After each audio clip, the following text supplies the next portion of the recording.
भीमसेन बोले, कहने के हे पितामह, माता युधिष्ठिर, भ्राता युधिष्ठिर, माता कुंती, द्रौपदी, अर्जुन, नकुल और सहदेव आज सभी एकादशी के दिन व्रत करते हैं और मुझसे भी अन्न खाने के लिए मना करते हैं।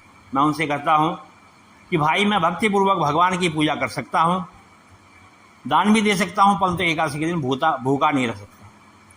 इस पर व्यास जी बोले कि हे भीमसेन, यदि तुम नरक को बुरा और स्वर्ग को अच्छा समझते हो तो प्रत्येक मास की दोनों एकादशियों को अन्न मत खाया करो। इस पर भीमसेन बोले, कहने के हे पितामह, आपसे मैं पहले ही कह चुका हूं कि मैं एक दिन क्या एक समय भी भोजन के बिना नहीं रह सकता। फिर मेरे लिए पूरे दिन के उपवास करना तो बड़ा मुश्किल है, कठिन है। मेरे पेट में अग्नि का वास है जो अधिक अन्न खाने पर शांत होती है, पर मैं प्रयत्न करूं तो एक दिन व्रत मैं अवश्य कर सकता हूं। अच्छा, आप मुझे कोई ऐसा व्रत बतलाइए जिससे मैं स्वर्ग को प्राप्त कर सकूं। श्री व्यास जी के वचन को सुनकर के व्यास जी बोले, कहने के हे वायुपुत्र, बड़े बड़े ऋषि महर्षि ने बहुत से शास्त्र बनाए। कलयुग में मनुष्य उस पर आचरण करे तो अवश्य ही वह उसको मुक्ति की प्राप्ति होगी। इसमें धन बहुत कम खर्च होता है, उससे जो पुराणों का सार है उसे मैं तुमसे कहता हूं। मनुष्य को दोनों पक्षों की एकादशी का व्रत करना चाहिए, इससे उन्हें स्वर्ग की प्राप्ति होती है। श्री व्यास जी बोले, कहने के हे भीमसेन, वृक्ष और मिथुन संक्रांति के सूर्य से ज्येष्ठ मास के शुक्ल पक्ष की एकादशी होती है, उसका निर्जल व्रत करना चाहिए।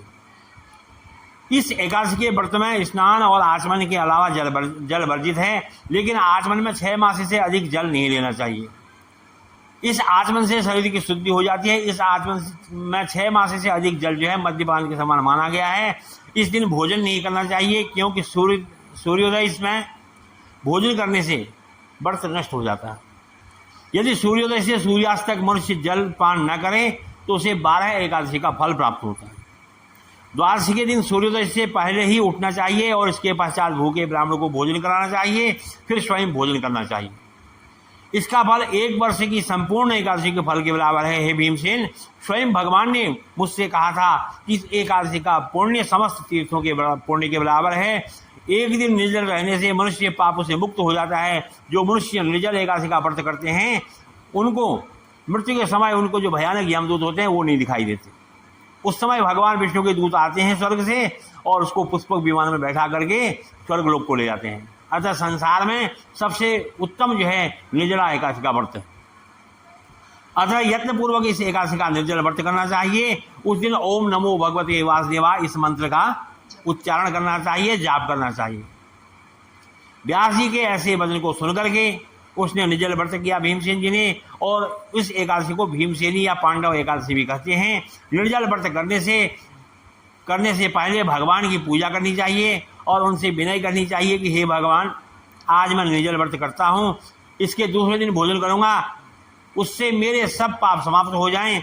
उस दिन एक बड़े वस्त्र में ढक करके सोने का दान करना चाहिए। जो आदमी इस व्रत के प्रहर में स्नान तप आदि करते हैं उनको करोड़ों फल सोने के फल का दान मिलता है। जो आदमी इस दिन यज्ञ करते हैं, होम करते हैं, इसका फल वर्णन नहीं किया जा सकता। इस निर्जला एकादशी के व्रत को करने से मनुष्य जो है विष्णु को जाता है। जो आदमी इस दिन अन्न खाते हैं उन्हें चांडाल समझना चाहिए, वह अंत में नरक को जाते हैं। ब्रह्म हत्यारे, मद्यपान करने वाले, चोरी करने वाले, गुरु से द्वेष करने वाले, झूठ बोलने वाले इस व्रत को करने से स्वर्ग को प्राप्त करते हैं।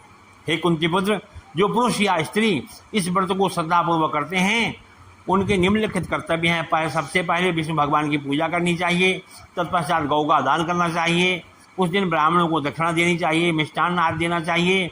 निर्जला एकादशी के दिन अन्न, वस्त्र, छत्र, उपान आदि का दान करना चाहिए। जो मनुष्य इस कथा को प्रेम पूर्वक सुनते हैं या पढ़ते हैं उन्हें स्वर्ग की प्राप्ति होती है। बोलो एकादशी महात्म की जय।